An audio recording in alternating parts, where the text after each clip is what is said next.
প্রিয় ছাত্রছাত্রীবৃন্দ, চ্যানেল জ্ঞান প্রদীপে তোমাদের সবাইকে স্বাগত জানাই।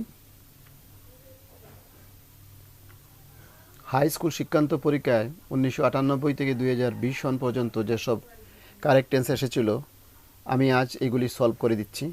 আজকে 1998 থেকে 2006 পর্যন্ত সমাধান করছি, আর 2007 থেকে 2020 পর্যন্ত পরের ভিডিওতে আলোচনা করছি। ডিয়ার স্টুডেন্ট, তোমাদের মিশন 2022 অর্থাৎ এইচএসএলসি 2022 এর ফাইনাল পরীক্ষাকে লক্ষ্য হিসাবে নিয়ে আমার এই ভিডিওটি শুরু করছি। আমি সাজ্জাদুল ইসলাম সদিউল। ভিডিওটি দেখে যদি তোমাদের কোনো প্রশ্ন থাকে তাহলে আমাকে জানাবে। Number 1, HSLC 1998। When he entered my room, I write a letter. তো এই সেন্টেন্সে when শব্দটি আছে। আমরা জানি যদি কোনো সেন্টেন্সের কমপ্লেক্স সেন্টেন্সের একটি ক্লোজে when বা while ক্লোজ থাকে তাহলে একটি ফার্স্ট ইনডিফিনিট টেন্স হবে এবং অন্যটি ফার্স্ট কন্টিনিউয়াস টেন্স হবে। তাহলে আই রাইট এ লেটার হবে I was writing a letter. When he entered my room, I was writing a letter. Next sentence. The match started before we reached the field. এটার correct tense হবে The match had started before we reached the field. এর কারণ হচ্ছে এই সেন্টেন্সে before শব্দটি আছে এবং একটি ফার্স্ট ইনডিফিনিট টেন্স। আমরা জানি যদি সেন্টেন্সে বিফোর বা আফটার থাকে তাহলে একটি ক্লজ ফার্স্ট ইনডিফিনিট হলে অন্যটি হবে ফার্স্ট পারফেক্ট টেন্স। আর ফার্স্ট পারফেক্ট টেন্সে মূল ভার্বটি ফার্স্ট পার্টিসিপলের রূপে বসে এবং এর আগে হ্যাড বসে। তাই দ্য ম্যাচ হ্যাড স্টার্টেড হয়েছে। C, it is time you go home. তো এই সেন্টেন্সে ইট ইজ টাইম রয়েছে। যদি ইট ইজ টাইম থাকে তাহলে এই গো ভার্বের ফার্স্ট ফর্ম বসবে, অর্থাৎ সেটা ফার্স্ট ইনডিফিনিট টেন্সে হবে। It is time you went home.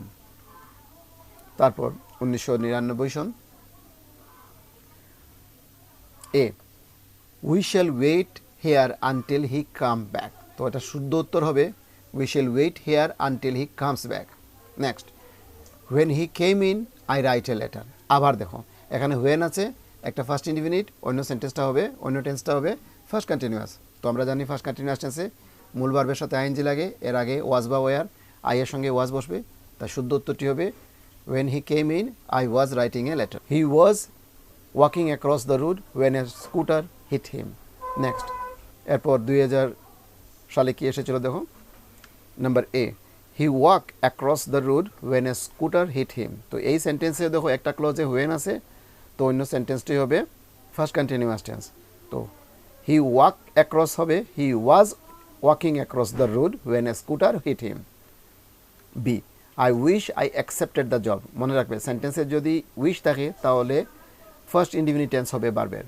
তো এটা কারেক্ট টেন্স হবে I wish I accepted the job. Number C, hurry up the taxi wait. তো এই সেন্টেন্সের কারেক্ট টেন্স হবে hurry up the taxi is waiting. They live in Delhi for 10 years. তো এই সেন্টেন্সের ফর শব্দ আছে। তো একটা রুলস আছে, যদি সেন্টেন্সে ফর বা সিন্স থাকে এবং সিন্স বা ফরের পরে যদি একটি সময় উল্লেখ করা থাকে, সেটা পয়েন্ট অফ টাইম হোক আর পিরিয়ড অফ টাইম হোক, অর্থাৎ নির্দিষ্ট সময় হোক অথবা অনির্দিষ্ট সময় হোক, টেন্সটি হবে প্রেজেন্ট পারফেক্ট কন্টিনিউয়াস টেন্স। তো প্রেজেন্ট পারফেক্ট কন্টিনিউয়াস টেন্সে মূল ভার্বের সাথে আইএনজি লাগে, এর আগে হ্যাভ বিন বা হ্যাজ বিন। তো এখানে শুদ্ধ উত্তরটি হবে they have been living in Delhi for 10 years. Number B, she died after she suffered for 5 years. তো এই সেন্টেন্সে আফটার রয়েছে আর she died সেটা ফার্স্ট ইনডিফিনিট টেন্স, তাই সেটার কারেক্ট উত্তর হবে she had suffered for 5 years. যদি সেন্টেন্সে আফটার বা বিফোর থাকে তাহলে একটা ক্লজ হবে ফার্স্ট ইনডিফিনিট এবং অপর ক্লজ হবে ফার্স্ট পারফেক্ট টেন্স। তো সেটার কারেক্ট টেন্স হবে she died after she had suffered for 5 years. Number C, 10 years passed since I met you. তোমার সঙ্গে দেখা করার 10 বছর হয়ে গিয়েছে। তো 10 years have passed হবে। তো 10 years have passed since I met you. Number D, when he came it be all over. তো এই সেন্টেন্সে when আছে আর he came first indefinite tense, পরের টেন্সটা হওয়া উচিত ছিল ফার্স্ট কন্টিনিউয়াস টেন্স, কিন্তু এখানে বি ভার্বটা ব্র্যাকেটের বি ভার্বটা নন কন্টিনিউইং ভার্ব, তাই সেটা বিং হবে না, ওয়াজ বিং হবে না, এই নন কন্টিনিউইং ভার্ব এরকম যদি নন কন্টিনিউইং ভার্ব থাকে, নন কন্টিনিউইং ভার্ব কোনগুলো আছে? See, think, hope, understand, feel আর বি, এগুলি হচ্ছে নন কন্টিনিউইং ভার্ব। যদি নন কন্টিনিউইং ভার্ব থাকে তাহলে ফার্স্ট কন্টিনিউয়াস টেন্সের পরিবর্তে ফার্স্ট ইনডিফিনিট টেন্স হবে। তো এই বি ভার্বের ফার্স্ট ইনডিফিনিট হবে ওয়াজ, তো সেটার কারেক্ট টেন্স হবে when he came it was all over. Number E, he stay here until you return, এটার কারেক্ট টেন্স হবে he will stay here until you return. year 2002. Number A, when he started for office it's still raining. আবার দেখো এখানে when আছে, একটা first indefinite tense, অন্য সেন্টেন্সটা হবে ফার্স্ট কন্টিনিউয়াস টেন্স, তো সেটার কারেক্ট টেন্স হবে when he started for office it was still raining.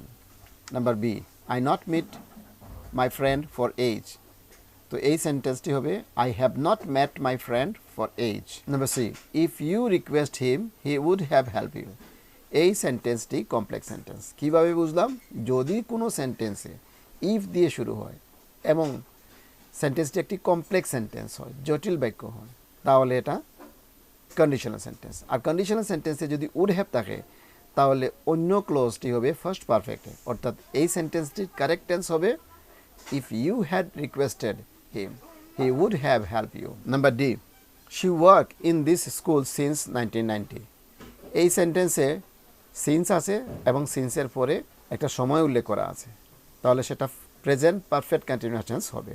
তো শুদ্ধ উত্তরটি হবে she has been working in this school since 1990. Number E, we to be friends for long, তো এখানেও ফর আছে আর পরের পরে লং শব্দটি একটা টাইম, তাই এই সেন্টেন্সটাও প্রেজেন্ট পারফেক্ট কন্টিনিউয়াস টেন্সে হওয়ার কথা, কিন্তু এই ব্র্যাকেটের এই বি ভার্বটা নন কন্টিনিউইং, তাই সেটা প্রেজেন্ট পারফেক্ট কন্টিনিউয়াস না হয়ে প্রেজেন্ট পারফেক্ট হবে। তো সেটার সঠিক উত্তর হবে we two have been friends for long. Number 6, HSC exam 2003. Number A, we know each other for the last 10 years. এই সেন্টেন্সে দেখো ফর আছে, ফরের পরে টাইম উল্লেখ করা আছে, তাহলে এই টেন্সটি কোন টেন্সে হওয়ার কথা? Present perfect continuous tense. কিন্তু এই ব্র্যাকেটের ভার্বটি নন কন্টিনিউইং, অর্থাৎ সেটা কন্টিনিউয়াস টেন্সে হয় না, তাই সেটার টেন্স হবে প্রেজেন্ট পারফেক্ট কন্টিনিউয়াস টেন্সের পরিবর্তে আমরা সেটাকে প্রেজেন্ট পারফেক্ট টেন্সে লিখব। শুদ্ধ উত্তরটি হবে we have known each other for the last 10 years. Number B, if I knew his address I would have, আবার দেখো উড হ্যাভ আছে, তো সেটা ফার্স্ট পারফেক্ট টেন্সে হবে পরের ক্লজটি। শুদ্ধ উত্তরটি হচ্ছে if I had known his address I would have contact him. Look there go bus, তো যদি কোনো সেন্টেন্সে লুক, হেয়ার, দেয়ার এগুলা দিয়ে শুরু হয় আর সেন্টেন্সটি একটা এক্সক্লেমেটরি সেন্টেন্সের মতো হয়, তাহলে এই সেন্টেন্সটি প্রেজেন্ট ইনডিফিনিট টেন্সে হয়, তাই এটার সঠিক উত্তর হবে look there goes the bus. Number 7, he can not play in the match as he injured his foot, শুদ্ধ উত্তর হচ্ছে he cannot play in the match as he has injured his foot. Number B, I wish I can help you, তো wish আছে, ব্র্যাকেটের ভার্বটা first indefinite tense হবে I wish I could help you. Number C, if I be you I should not accept that post, তো এই সেন্টেন্সটা conditional কীভাবে বুঝলাম? ইফ আছে, তো এই সেন্টেন্সের কারেক্ট টেন্স হবে ইফ আই ওয়ার ইউ, তো এখানে প্রশ্ন হচ্ছে ওয়ার কেন হলো? তো ওয়ার হওয়ার কারণ হচ্ছে এই সেন্টেন্সটি কন্ডিশনাল এবং সাবজাংটিভ মুডে রয়েছে। নাম্বার 8, তো এখানে একটা প্যারাগ্রাফ দেওয়া আছে, এই প্যারাগ্রাফে ব্র্যাকেটের ভার্বগুলা কারেক্ট নয়, সেগুলা কারেক্ট অ্যান্সার লিখব। শুদ্ধ উত্তরটি হচ্ছে I hurried back to the room feeling very nervous, for it is much easier to steal something then it to return it undirected. I opened the door quietly then stood in the doorway in a clouded moonlight. Anil was still asleep. I crept to the head of the bed and my head came up with the notes. Number 9, HSC exam 2006. Number A, father is not at home, he go out. শুদ্ধ উত্তরটি হবে father is not at home, he has gone out. Number B, he reached the station before, আবার দেখো এই সেন্টেন্সও before আছে, যদি সেন্টেন্সে before থাকে একটা ফার্স্ট ইনডিফিনিট হলে আর একটা টেন্স হবে ফার্স্ট পারফেক্ট টেন্স, তো বিফোরের আগে যে ক্লজ থাকে সেটা ফার্স্ট পারফেক্ট টেন্স হয়, তাই এই সেন্টেন্সের শুদ্ধ উত্তরটি হবে he had reach the station before the train departed. Number C, তো এখানে ইট ইজ টাইম রয়েছে, তো ইট ইজ টাইম থাকলে ব্র্যাকেটের ভার্বটি হবে first indefinite tense, it is time we returned home. আশা করি নিশ্চয়ই এখন তোমরা বুঝতে পেরেছো যে মেট্রিক পরীক্ষায় কী ধরনের কারেক্ট টেন্স থাকে। আজকের জন্য এতটুকু থাক, পরবর্তী ভিডিওর জন্য অপেক্ষা করো।